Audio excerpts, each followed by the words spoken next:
I mean, is it really true that we're lonelier now? I think so. But Do you- maybe not. I don't really know. They say there's a massive loneliness epidemic. I mean, yeah, I know. I was hearing That's something to consider. consider, yeah. Hello and welcome to Get Real with the English Sisters. Welcome to this episode, everyone. Please remember to follow us on social media and come and watch us on YouTube too if you find this interesting. Yeah, and share with your family and friends. Share it. Share it. And so let's discuss this thing. I mean, is there a real epidemic out there of loneliness? Well, I was hearing, I don't know where it was now. Esther Perel was saying it, that we've never been as lonely as we are now. Yeah, she's a couples therapist, if you haven't heard from her. She's brilliant. She's amazing. Yeah. Really? Is that what she was believing, that she's noticed that we've never been... Well, I think the figures show that, especially like in the more developed countries, like in the USA and that, and the Western countries, the way we're supposed to be like more developed, more evolved, there's more well-being, but there's actually more loneliness. By well-being, what do you mean? Well, well-being in the sense that we're not just thinking about where we're going to get the next. So income-wise, yeah. Income-wise, a lot more people have steady jobs, even though it's not really true nowadays. Yeah, but compared to other poorer parts of the world, yeah. Maybe where it's they're more trying to be like survival mode, yeah. So there's no time to think about whether I'm lonely or not. You're not. You're just surviving. Where's your next meal's coming from? You're looking for water. You're doing the basics. So it's in our Western world where we could possibly be lonelier than before, and yet we have so many connections nowadays. That's what they were saying, but I don't know if it's true or not. Because on one hand, I feel that we're more connected because we do have like our devices, and we have like the internet where we can connect. Like for instance, I can speak to my daughter every night and feel as if I'm almost with her. But you're in Italy, she's in London, yeah. And she'll walk home, and I'll be on the treadmill, and we have lovely chats about life, and so I feel really connected to her. But then I can't see her because she's in London and I'm in Italy. Yeah, but doesn't that make you feel less lonely? Sort of like more connected with your daughter? It makes me feel less lonely. But maybe if we didn't have this, if we weren't able to do this, maybe my daughter would think, no, I have to come and live next to my mum. Or maybe I would go and think, no, I have to be next to my daughter. And there'd be more urgency to actually live right nearer each other. I see what you mean. Yeah, I know what you're talking about. I think families used to do that. Like mum and dad, they came over to Italy because we were in Italy before we had all this social media stuff and all this WhatsApp and all these things. Oh, none of that existed. It was expensive to have phone calls. Yeah, you're right. So you think it could be like masking the underlying loneliness kind of thing. The fact that you are always connected is like masking the real issue here, that you feel lonely, that we are lonelier than we used to be before. Yeah, I think we're like more dispersed than we used to be. Like maybe before there'd be more urgency to, well, maybe not, because like mum, she lived her whole life in England. She was always felt really upset about not seeing her sister. Because she was Spanish and she was born in Spain, and she had the rest of the family stayed in Spain. And they tried to go back to Spain. Do you remember she would always tell us how she tried to go back and it didn't work out? It didn't work out, find jobs. So she created the family in England. But yeah, I know what you mean. I think she always felt lonely. But she always felt lonely, and then it made us want to be living near each other. That's why I came over. We're right close to each other. But maybe if we had all this, I mean, maybe we wouldn't have. We wouldn't have. Or do you think it would have made us even feel more like wanting to? If I just called you while I was here in lovely Italy in the sunshine, and you saw me by the pool or whatever, and you were working, I don't know, in the bank or something, do you think you would have not wanted to come over because you saw me every day? and we were still Well, I might chatting. not have missed you as much as I did. You might not have, But I yeah. would have been like thinking what I'm missing out there. You would have, yeah. But you might, well, you already knew you were missing out, but then you would actually see it and you would say, I would God. probably want to come over even more, but maybe I wouldn't have because I wouldn't have Yeah. missed you so much. I don't know. It's I- really hard to tell, isn't it? It's It like is. It's like Because 3 and all 2 of a 6s. sudden our devices are so important to our lives. Yeah.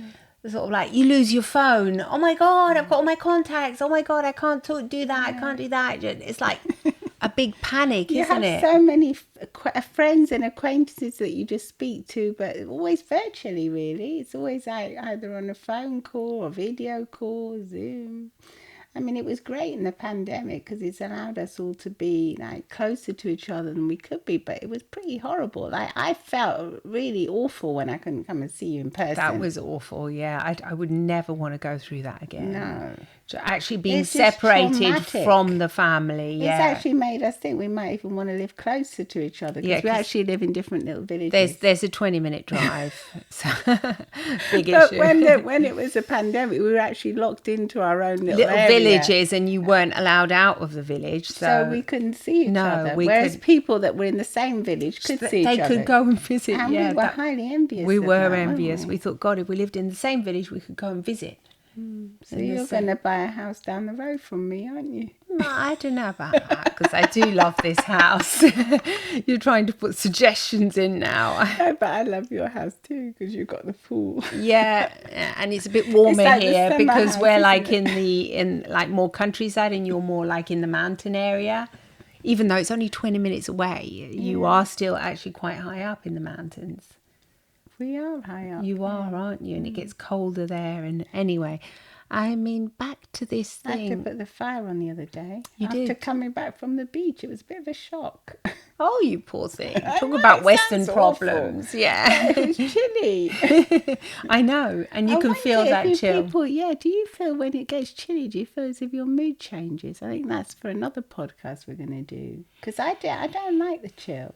Look, we all know that we're social. I mean, we're social. We're like we're natural beings, aren't we? So just as the nature, sunshine. no, just as the outside, the trees and the shrubs and the plants prepare for the fall and they prepare for the winter season, so do we. We go through this kind of preparation. We understand and sort of like an unconscious level that there's less light. Even if we have bright lights on, we can sense the light has changed. I always like say dim, things isn't like it? that. Yeah, the light has changed.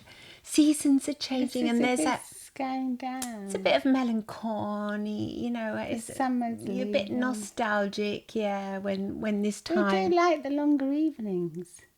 do you? Well, when You it mean- doesn't get dark. Oh, I thought you meant the long winter No, evenings when it no. was cozy and Yeah, it's coochie. coochie and cozy. It's nice, but I'm not ready for it yet. Well, because it's not come yet, so stop Well, moaning it's- about well, it. It was cold the other day. I'm saying it was freezing. It wasn't freezing. It was Stop like moaning. 16 degrees. Yeah, it was perfectly fine. You should hear what freezing is. It's just a bit chilly. You just have to put a dressing gown on. And get back onto the topic. Oh, dear me. Look, I don't know. I mean, there are some studies that I was researching before, and it actually says that the thing that the media and everything says that there's a epidemic of loneliness going out, it's not actually true. That the adolescents, for example, today in 2020, this was dated back to 21, but anyway, they said that they're not lonelier than they used to be in the past. They've actually declared that they're less lonelier, and they are the ones that actually use their devices more to chat with. And you know, you see some young people, they instead of going out, they just stay at home and they're gaming and they're chatting and laughing with all their friends, and yet they're not actually physically connecting. So is it really an epidemic, or has this actually bettered our lives? Well, who said it was an epidemic in the first place? What people talk about. Well, people are always saying it. There's an epidemic, you know, loneliness epidemic. And what I think is the definition that we have to become aware of is, I think loneliness does not mean you're alone, you're being alone. Because I think more and more people are living alone now, as you were saying before. But I think there's a distinction between being alone and living alone and feeling lonely. There's a massive distinction between that. But do you think the lack of human connection will make you feel lonely, or do you think that's just what people say now? Like they used to say that about the television. Yes, that the television was like I'm beginning to wonder thing. whether that's a bit like, I mean, do you remember that TV program that was about these androids?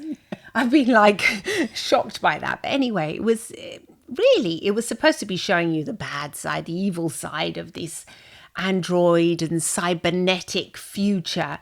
But what I took of this is that there was this android that was helping this elderly man. Instead of having a human caretaker, he had it looked like a human. I mean, he had this android caretaker. Like a robot. Yeah, it was a robot. And the robot was so sweet and loving to this man that in the end, the old man who thought, I don't want a robot, look, I want a real human. In the end, the robot turned out to be better than the real human. And the man, this elderly man that had, I think he suffered from a disease. Anyway, it's just fictional. He was actually better off with the robot than with the human. They're kind of, aren't they? They're programmed to be kind. In this, it was just a sci-fi little. It's real humans. But they are programmed to be kind, the same way that get irritable and like angry. Google, if you text some really, some dangerous stuff or you want to harm yourself, you might find the words helpline come up. I think the same way the androids and the robots are. They're programmed that way. So, yeah. Hey. Well, they're programmed to be kind, aren't they? They're programmed. So maybe the future is, having robots help they might even be helping us one day when we get really elderly. Well, yeah. And hopefully. Maybe that's better than having a human caretaker. I think it would be better because in that sense, because it's not humiliating, is it? Do you remember how humiliated Mum and Dad were when they had to have someone take, or even us when we had to? It was even worse when we had to take care of them. Oh, it was awful. Yeah, especially when they had a carer, and especially when you can't, you're not fully basic functional. needs, when your basic needs, you can't go to the toilet on your own and things like that. Oh, definitely. It can become really humiliating and really hard for people. So if it was a robot, you think, well, they don't care. Yeah, I mean, they're not like a person. I mean, it does sound a bit creepy to think they haven't got real human eyes and things like that. But in this sci-fi thing, yeah, they do. I know. I'm just actually thinking about it. But I mean, obviously, we're not mentally prepared for it. But in this sci-fi, they had like real faces and that. I mean, they were. I know there are robots that actually do help in some hospitals, for example, in Tokyo. I would think if I had to choose now, would you want a real unkind person or a kind robot? I'd choose a kind robot.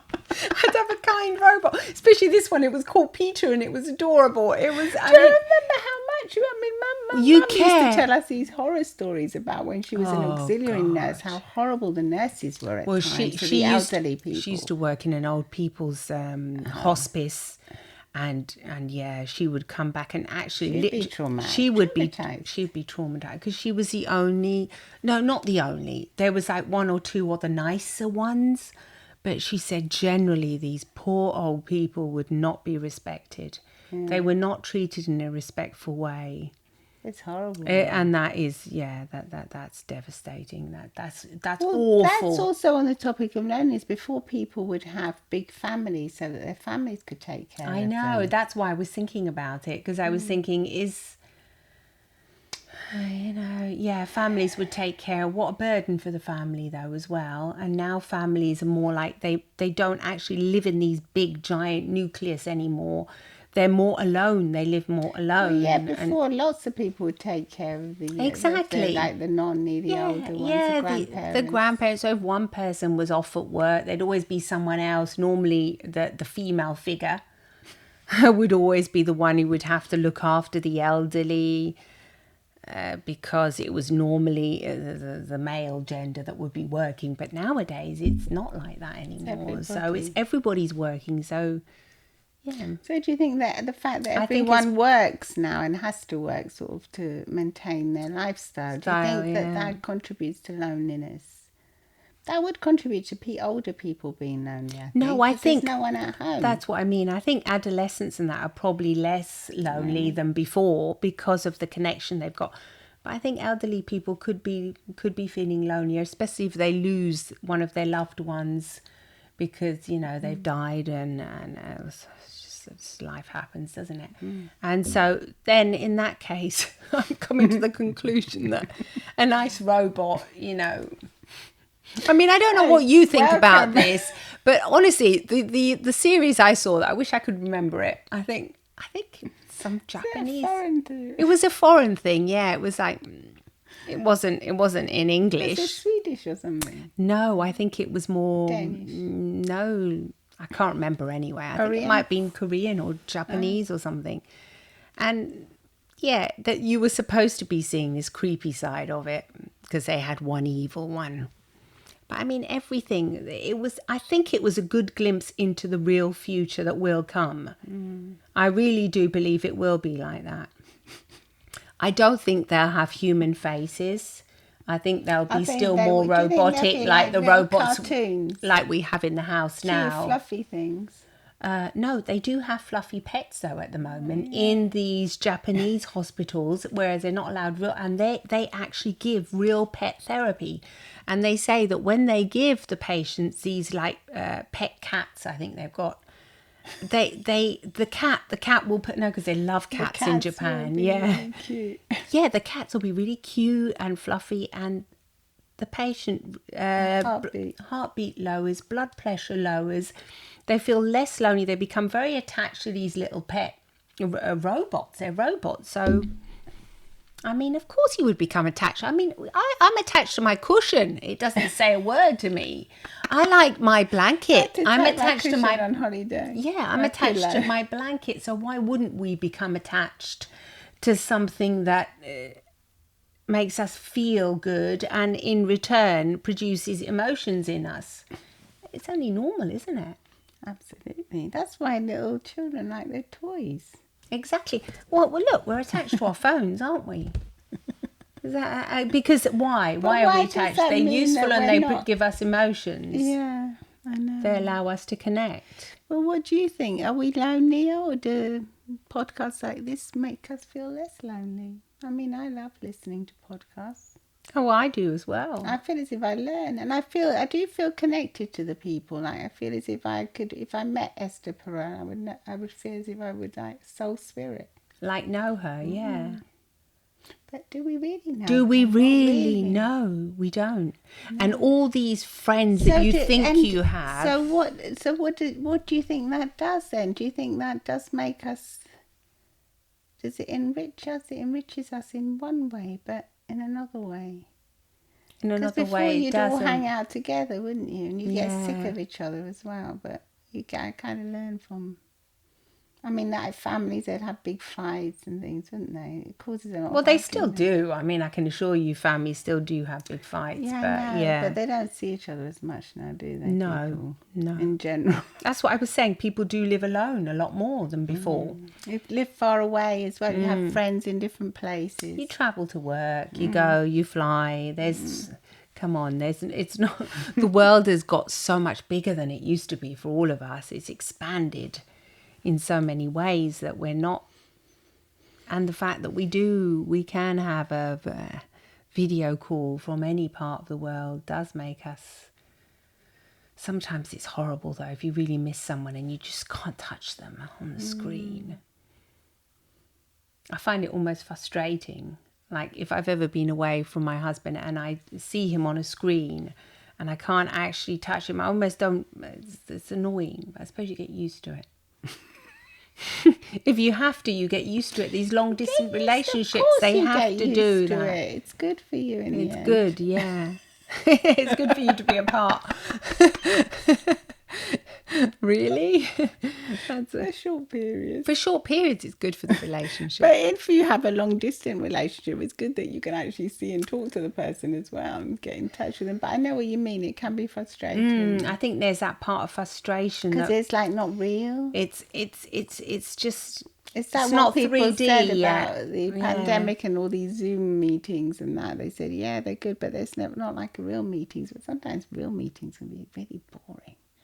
I mean, on the Zoom meetings, you can kind of, especially if it's audio, you can kind of do your own little thing, can't you? You're not really seen. Well, But then are sometimes you just present now?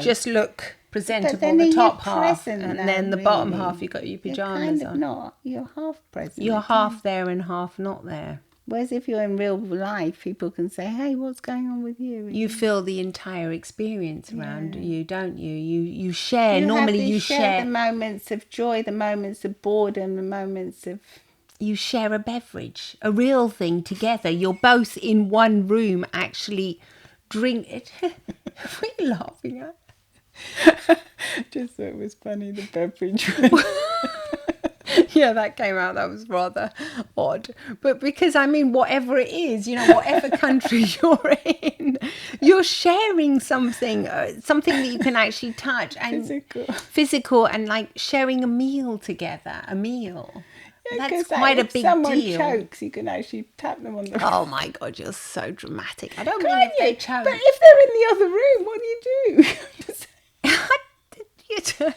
You're having a Zoom call. Most people aren't choking and scoffing themselves. They're scoffing and then you choke on something. You can't really help them. Well, can you? that's a horror situation. The only thing you can do is call 911. Yeah, that's what you can do. And say, look, I know where this person lives, but I suppose half the time you don't even know where they live and you don't have their full address. No, that's the shocking part. Yeah. Anyway, that's. But that's getting a bit silly. Anyway, what do you think? Do you think we're lonelier than before? Do you think that we're not? Is it true? True? Is it true or is it not true? I'm in two minds, really. I'm in two minds as well. And I don't think we know about it because we are in it. And we're not as lonely as we think we are. Or we might be more lonely than what actually we realise. What it would be. Yeah. Imagine if we had all our friends around. It'd be great, wouldn't it? Yeah. They are far away, a lot of them. A lot of them are far away. So maybe it's just an illusion that we're not lonely. Yeah. But really we are. We're craving human contact. Goodness me. Well, just let us know. To go out tonight. I think we're going out. Yeah, just let us know. Let us know what you think. Yeah, Bye-bye. and hope we feel we make you feel less lonely. Yeah. And Follow wherever you us. are, follow us and check our podcast out. Get real with the English sisters and share it with all your family and friends, please. Bye-bye. Bye. Bye.